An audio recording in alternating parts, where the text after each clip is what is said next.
and the Constitution of the State of Ohio. and the Constitution of the State of Ohio. So help me God. So help me God. Congratulations.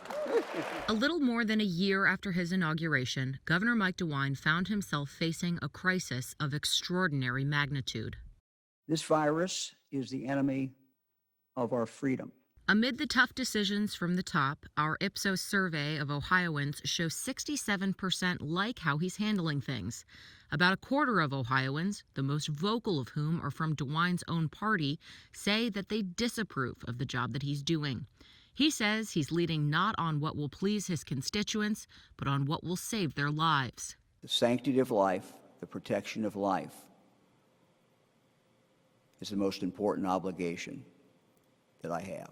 In its early stages, he took swift action, shutting down the state, bringing our schools, economy, and life as we know it to a halt.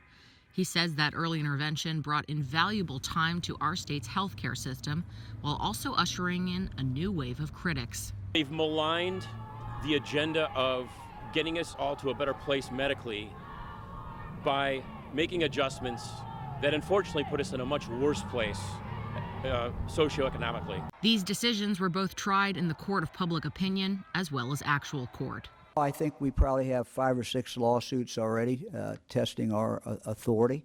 As most Ohioans stayed in, distanced, and adjusted to the new normal of an isolated life, local businesses like Columbus's Fox in the Snow Cafe struggled to stay afloat, hoping for more prosperous days ahead. I guess we're just waiting for that so we can open up again.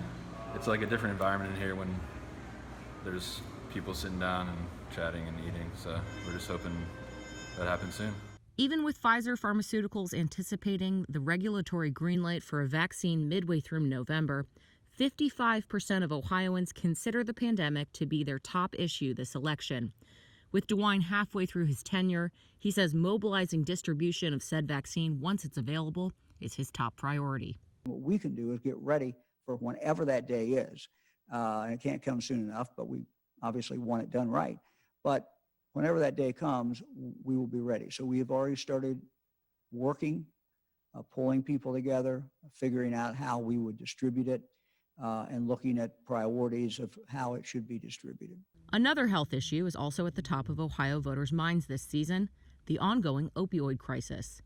35% of voters say it's the second most important issue after the coronavirus. According to Harm Reduction Ohio, since 2013, nearly 250,000 Ohio lives have been lost to overdose. As DeWine tries to tackle these dueling deadly crises in tandem, they seem to go hand in hand. Opioid deaths rose 29% in the first half of 2020, largely believed to have spiked because of the extenuating lockdown and isolation surrounding COVID.